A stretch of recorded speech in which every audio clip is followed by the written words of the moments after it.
Some Germans celebrate Halloween, but not all of them. I was determined to find a way for my kids to enjoy it the way I did, spurring me to take some unusual action. Welcome to Expat Chatter. This is Brenda Arnold. Halloween has always had a, shall we say, hallowed place in my heart. The smell of dried leaves, the growing darkness in the evenings, and the spooky atmosphere hold a special promise of excitement. Even more enticing for me as a little kid was the idea of walking around in a costume in the dark. I always went all out on Halloween. At age 10, I was inspired during a visit to a pumpkin patch. Spotting a particularly large specimen, I thought, why not hollow this out and use it as a kind of costume by wearing it on my head? The illusion that this would be a great costume lasted right up until I had finished carving this pumpkin monster and put it on my head. It had escaped me just how heavy a pumpkin can be. And I also hadn't realized that the downward curve of the stem would poke into my skull. Oh yes, and then there's the damp, musty, pumpkin-y smell. I did earn lots of admiring looks and comments from fellow trick-or-treaters, which was some comfort, at least to the extent that I was able to see and hear them from within my giant gourd helmet. I was sore for a week afterwards, from quite literally shouldering 20 pounds of pumpkin for several hours.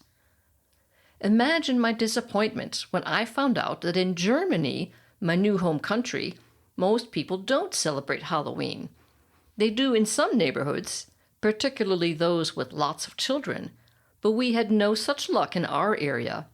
But I just couldn't allow my kids to miss out on scary costumes, trick-or-treating, or swapping their loot with friends at the end of the evening. Then I had an idea. Another American mom and I concocted a solution for our grade school children. The dining room in her house had 2 doors to the living room. We set up candy stations behind each door. Decked out in Halloween costumes, our kids raced from one door to the other, knocking and yelling, "Trick or treat!" They loved it.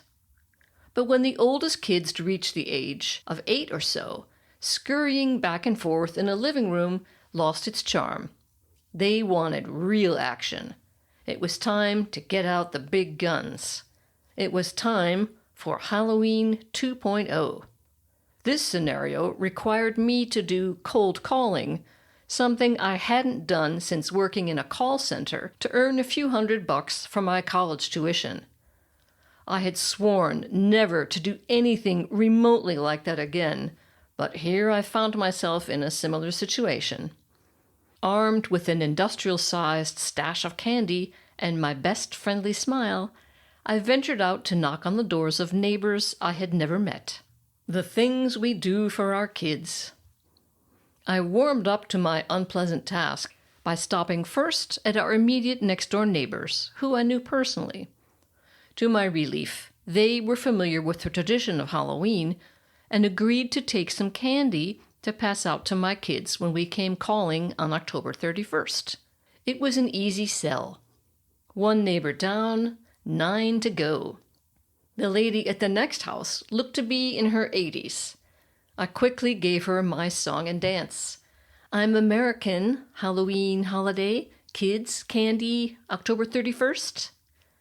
I could see she wasn't buying it, as she shook her head in disbelief. She didn't know this holiday, and she wasn't interested in learning about it now. The next neighbor was equally skeptical. It didn't help that she had to come hopping out on crutches to talk to me. In the end, I managed to get a total of 9 neighbors on board with my fake Halloween candy circuit. I was emotionally exhausted. At least the cold calling I did in college didn't demand face-to-face confrontations. After additional candy purchases and some hasty costume sewing, Halloween night arrived. We, a group of 8 witches, skeletons, princesses, and a slightly anxious mom, set out. The first stop was at the friendly neighbor. "Oh, it's you," he said, after opening the door. He ducked out of sight, reappeared with a bag of candy, and unceremoniously threw the whole thing into my daughter's trick-or-treat bag. "No," I said, trying to sound like this was a perfectly reasonable mistake to make. "You have to put one piece of candy into each bag." "You dope," I thought, but didn't say. His wife was standing by laughing. She understood perfectly well how it worked and was enjoying the spectacle of her oafish husband. He sighed, retrieved the candy from my daughter's bag, and doled it out individually. The remaining stops went smoothly. It had all gone precisely as planned. It gave me a warm glow to see that my kids were experiencing Halloween pretty much as I had as a kid. The embarrassment of talking to quirky neighbors paid off in the end. We had successfully established our own personal Halloween tradition, which we went on to repeat until my kids grew out of it. Years later, having lunch with my daughters, the topic of Halloween came up. "Oh, yes, I rigged the entire operation," I said, taking another bite of my cheese sandwich. They exchanged glances. "You did what?" "What do you mean, rigged?" asked my older daughter. "Well," I said, "I scoped out the neighborhood in advance and left candy with whatever neighbors were available and willing to participate in my scheme. Then on Halloween, we only stopped at those houses." They fell silent, contemplating how all those years they had never uncovered the candy conspiracy. Life is too short to not be crazy when you can get away with it. Maybe someday they'll have kids too. I look forward to seeing what nutty things they'll come up with to enrich their children's lives and their own. Thanks for listening, and see you next time.